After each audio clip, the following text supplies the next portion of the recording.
So what's up? Magandang umaga sa inyong lahat mga kamanok. So once again, this is Linyada ng Mamay at nandito ulit ako upang mag-share sa inyo ng ilang mga advice, ilang mga topic tungkol sa pagmamanok. Kaya mga kamamay, mga kamanok, stay put lang kayo, tapusin niyo ang video ito at hayaan niyo makakuha kayo ng panibagong kaalaman tungkol sa pagmamanok. Okay?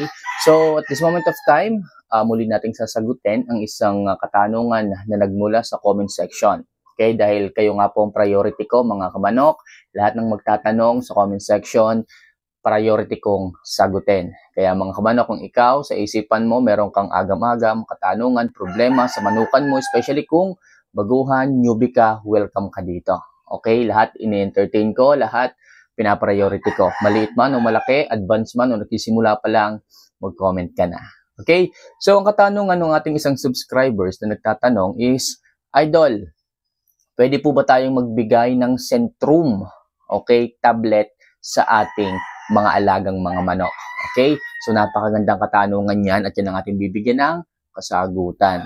So, ano nga ba yung Centrum? Sa mga baguhan, sa mga newbie na hindi masyadong malawak ang kaalaman pagdating sa mga bitaminang ganyan, gamot, okay, na makakatulong sa ating mga alaga, ang Centrum po ay ginagamit ng mga tao para sa kanilang kalusugan, para makatulong upang madagdagan yung nutrients sa katawan ng ating mga kaibigan, ng ating kapwa-tao.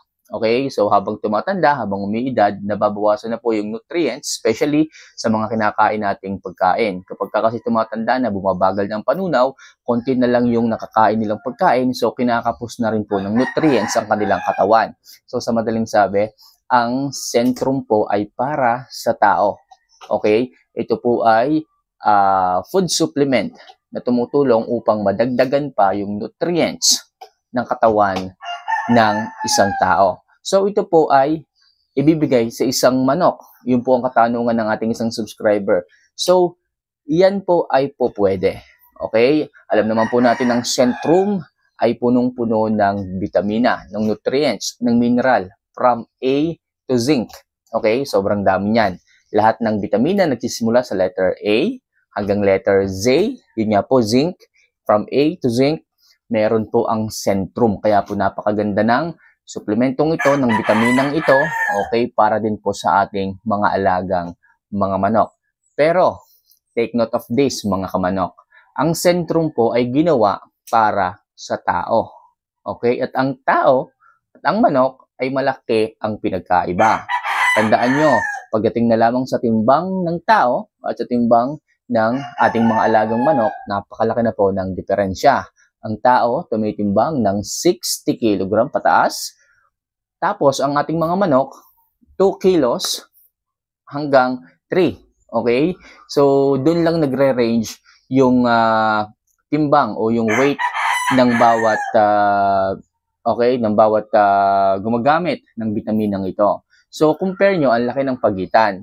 Kung ibibigay nyo po sa ating mga alagang manok, yung Centrum ng buo, okay, ano na lang po ang magiging absorption ng katawan ng manok. Possible, yung excess na vitamins, minerals, okay, yung po ay ipa-flush out lang ng ating mga alagang mga manok. Okay, dadaan po yan sa vital organs, dadaan po yan sa kidneys, okay, tapos i-filter po niya kung gano'n lang po karami yung nutrients na kailangan ng kanyang katawan, yun lang po ang i-absorb ng ating mga manok. Yung excess na vitamins, dahil nga po masyadong malaki yung Centrum, ipa-flush out po niya yon. Sayang lang po. Okay, so anong maganda at dapat gawin? Kapag po tayo ay magbibigay ng Centrum sa ating mga alaga, mas maganda po na hatiin natin into 4 yung Centrum na ating binili. Okay? So, hatiin po natin sa 4. Tapos, saka po natin ito bigay. So, tama-tama lang po yon para sa ating mga alaga. So, absorb nila yung nutrients. Walang ipa-flush out. Walang masasayang. So, possible, ma-absorb lahat ng ating mga alaga. Or, may isa pang way, mga kamanok, na magandang gawin upang ma-absorb ng maayos ng ating mga alagang mga manok yung nutrients na meron itong Centrum at maging healthy ang ating mga alaga, kailangan nyo po itong banawin sa tubig. Okay? Gagawin nyo po itong liquid form in a form of water and vitamins. So, ihalo nyo lang sa tubig, then inyo pong haluin o kaya naman durugin po ninyo into pieces tapos saka nyo po haluin para po mas mabilis ang pag-dissolve nitong centrum na ito. Okay? So, ang gagawin nyo mga kamanok, pag po ito ay na-dissolve ninyo, saka po kayo kukuha ng syringe. Okay? Tapos inyo po itong ibibigay sa inyong mga alagang mga manok. Okay, 1 cc, okay na po yan mga kamanok. So talagang maayos pong ma-absorb na ito ng inyong mga alaga. Okay? Yung iba, nagdadalawang isip, so paano daw po ang pagbibigay nito? So ito po, in-explain ko na po sa inyo. At sana, kahit papaano, ay maliwanagan po kayo. Alam naman po natin, yung mga vitamina na yan ay ginawa para sa mas mabuting purpose. Okay? So, yung iba po talaga dyan is binibigay din sa ating mga alaga.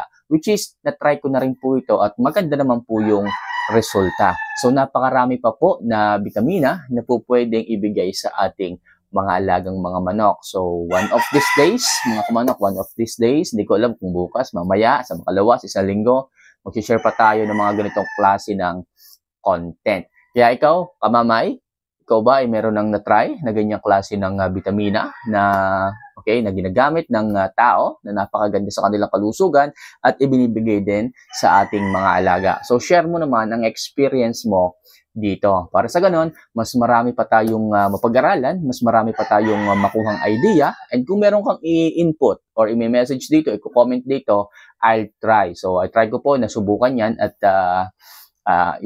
sabihin din sa inyo ang magiging feedback o magiging resulta ng iyong pagbibigay ng anumang vitamina sa iyong alagang ng inyong mga alagang mga manok. So wala tayong ibang hangad dito mga kamanok para tulungan din yung mga maliliit, mga backyard breeders na magkaroon din ng idea tungkol sa iba pang usapin ng pagmamanok. Kaya mga kamamay, maraming salamat sa mga nakikinig, sa mga nagko-comment, sa mga nakaka-appreciate.